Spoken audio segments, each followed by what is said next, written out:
नमस्कार दोस्तों, मैं रविंद्र रावत आप सभी का स्वागत करता हूं मेरे YouTube चैनल में। और आज हम ग्रह विवेचना के इस एपिसोड में चर्चा करेंगे जब कुंडली के फर्स्ट हाउस में शनिदेव होते हैं तो उनका क्या प्रभाव होता है।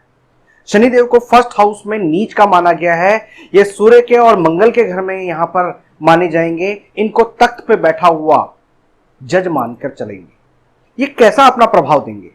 क्या ये बुरे हैं या अच्छे हैं? ये मंगल बद बना रहे हैं या यहां पर भी शनिदेव किसी ना किसी तरह से शुभ फल दे सकते हैं? वो सारी चर्चा मैं यहां पर करूंगा। लेकिन उससे पहले मैं आपको याद दिला दूं, अगर आपने अभी तक हमारे चैनल को सब्सक्राइब नहीं किया है तो प्लीज पहले उसे सब्सक्राइब करें और बेल बटन को जरूर दबा दें ताकि हमारे द्वारा जो भी वीडियोस बनती हैं उसकी नोटिफिकेशन आपको टाइमली मिलती रहे। तो दोस्तों शुरू करते हैं। दोस्तों, फर्स्ट हाउस जो होता है वो सिंहासन का होता है। इस घर को सूर्य और मंगल संचालित करते हैं। इस घर में जब शनिदेव आ जाते हैं तो सूर्य और शनि का जो मेल बनता है वो मंगल बद का बनता है, यानी नीच के राहु बन जाते हैं। और दूसरी तरफ मंगल और शनि का मेल, ये शनि राहु के उच्च प्रभाव को दे देते हैं। यानी राहु जो मंगल बद होते हुए भी, मंगल का प्रभाव देते हुए भी एक उत्तम श्रेणी का बन जाता है अगर आप इसको संभाल लें तो। दोस्तों, जब भी यहां पर हम प्रिडिक्शन करेंगे तो सबसे पहले हमको अपने जहन में इनकी तासीरों को समझने की जरूरत पड़ेगी। यहां पर सिंहासन है, यानी आपके जीवन का इंजन, उसमें बैठ गया है अब शनिदेव। शनिदेव जब इंजन में बैठ जाएंगे, जिनका काम है सिर्फ ऑर्डर करना। शनि की प्रवृत्ति क्या है? स्लो चलना, यानी आलस करना। शनि की प्रवृत्ति क्या है? हर किसी पर नेगेटिव सोच। जैसे जज का एक काम होता है कि जो भी एविडेंस सामने आ रहे हैं उसके नेगेटिव पहलुओं को, उसके पीछे छिपे पहलुओं को भी नेगेटिव तरीके से पहले खंगाल के तब अपना जजमेंट देना। तो यानी ऐसा इंसान किसी भी चीज के डीप में जाके उसके नेगेटिव पहलुओं को पहले पकड़ेगा। कई जगह पर यह अच्छा होता है मगर कई जगह पर यह अपने लिए परेशानी कर देता है।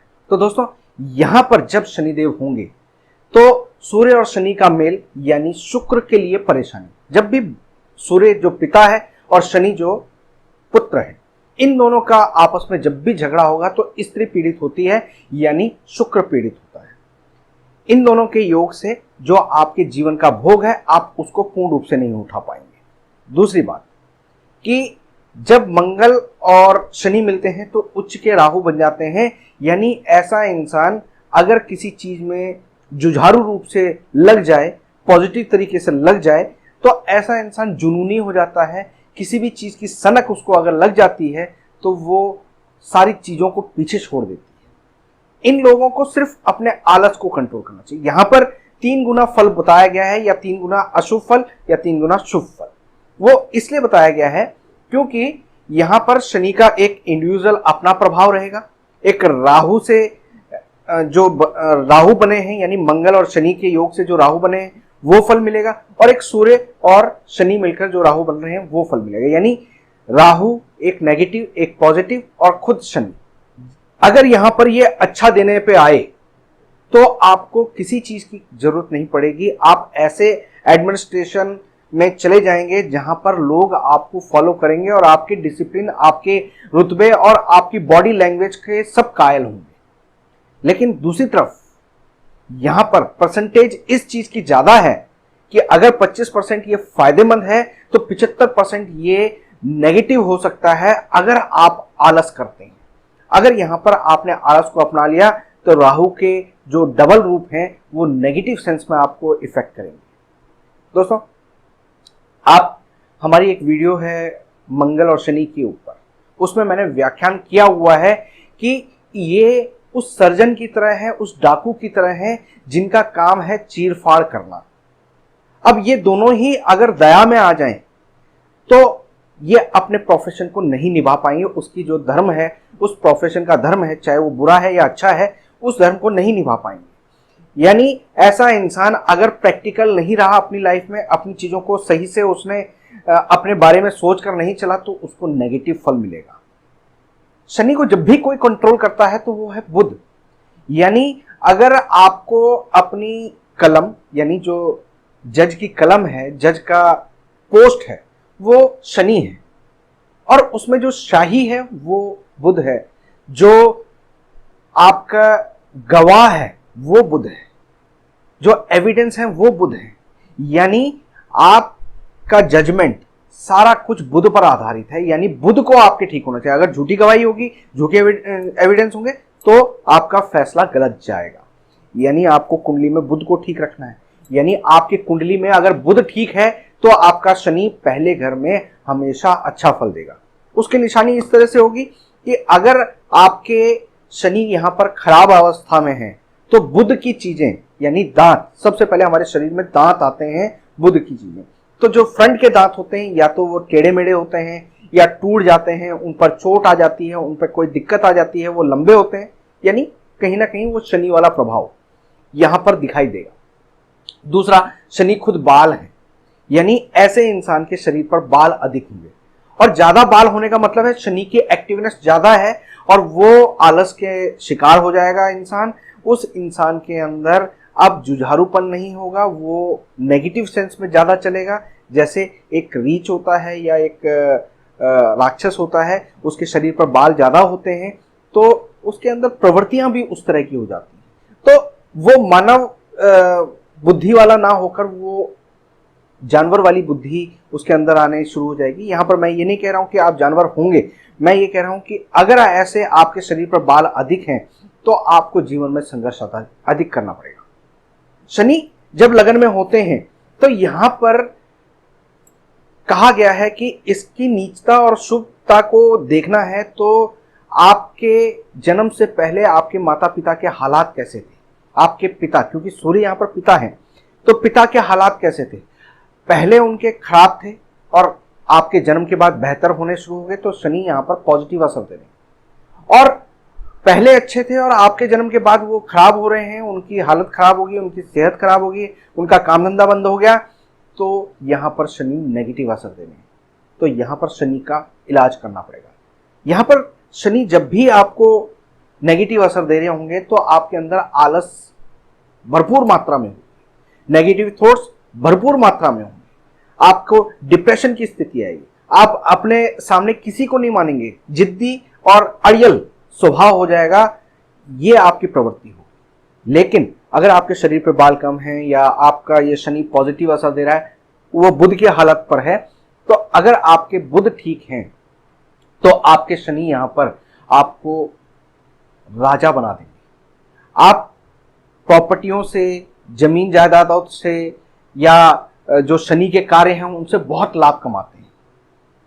बस आपको ठीक रखना है तो बुध, तो अपने बुध को ठीक रखिए, क्योंकि बुध अगर आपकी कुंडली में ठीक है तो वो राहु को ठीक चलाता है, और बुध अगर आपके ठीक हैं तो वो शनि को ठीक चलाता है। तो यहां पर मेन आपकी है बुध की स्थिति।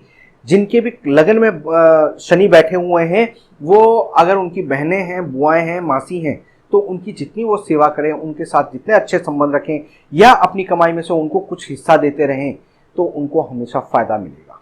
दोस्तों, जैसा मैंने बताया कि लगन में शनि बैठे हैं और राहु नीच भी बन रहा है। अगर आपने कुंडली में मंगल को नहीं देखा तो राहु के असर को भी नहीं देख पाएंगे। यानी जहां मैंने आपको कहा कि शनि की पॉजिटिविटी के लिए आपको बुध को देखना पड़ेगा, तो वहीं जो मंगल बद बन रहा है, मिश्रित रूप से यहां पर जो सूर्य शनि के कारण मंगल बद बन रहा है, उस मंगल बद का एक्टिवनेस को देखने के लिए आपको मंगल के हालात, यानी जन्म कुंडली में एक्चुअल में मंगल आपके किस जगह पे है, यानी मंगल आपकी कुंडली में किसी भी तरीके से अशुभ घरों में है, बुध के घरों में है, यानी 3 या 6 या 7 घरों में, या चौथे घर में अकेला खुद बैठा हुआ है, तो आप ये समझ लीजिए कि ऐसा इंसान जमीन जायदाद सब कुछ बेच डालता है, अपने बड़े बुजुर्गों की जो कमाई होती है उसको बिल्कुल तबाह कर देता है, फिर जीरो से खड़ा होना शुरू होता है। ऐसी उसकी हालत हो जाती है, यानी मंगल बद पूर्ण रूप से प्रभावित होता है। दोस्तों, यहां पर आपको यह समझना चाहिए कि सूर्य के घर में शनि आए हैं, यानी सूर्य के लिए यहां पर शनि का नेगेटिव प्रभाव आ रहा है, तो आपको यहां पर ईस्ट फेसिंग घर सूट नहीं करेगा।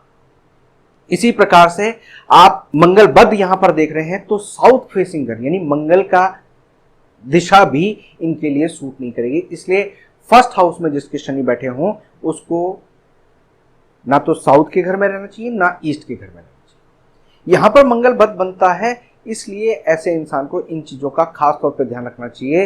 अपने बर्थडे को ज्यादा सेलिब्रेट ना करें क्योंकि मंगल बद बन रहा है, इसलिए यहां पर बोला गया है केक ना काटे। यानी आप सेलिब्रेट करेंगे, केक काटना मतलब आपको सेलिब्रेट करना।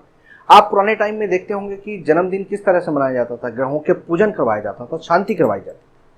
वही प्रक्रिया आपको अपनानी है।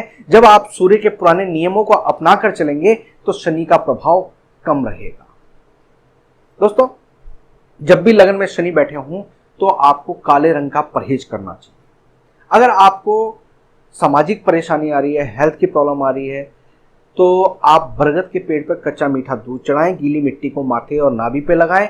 ये डेली अगर आप करते हैं तो इससे आपके मंगल बद कंट्रोल होते हैं, बृहस्पति स्ट्रांग होते हैं, सूर्य स्ट्रांग होते हैं, चंद्रमा स्ट्रांग होते हैं और शनि का प्रभाव कमजोर पड़ता है। और लगन में शनि जब हो तो आप तवा, चिमटा या अंगीठी किसी घूमते हुए साधु को आप दान करते हैं तो इससे भी आपके शनि कंट्रोल में रहते हैं। दोस्तों, यहां पर शनि पूर्ण रूप से सूर्य को खराब कर रहे हैं, यानी सूर्य के प्रभाव में आ गए, सूर्य को दबा दिया है। तो आपको यहां पर अगर शनि को ठीक रखना है, सूर्य को बचाना है, तो बंदर जो सूर्य हैं, बंदर, उनको आपने चने खिलाने हैं। उनको आप जब शनि की चीज खिलाते हैं तो उससे आपके जो शनिदेव का नेगेटिव प्रभाव है कंट्रोल में, क्योंकि है तो पुत्र और पिता।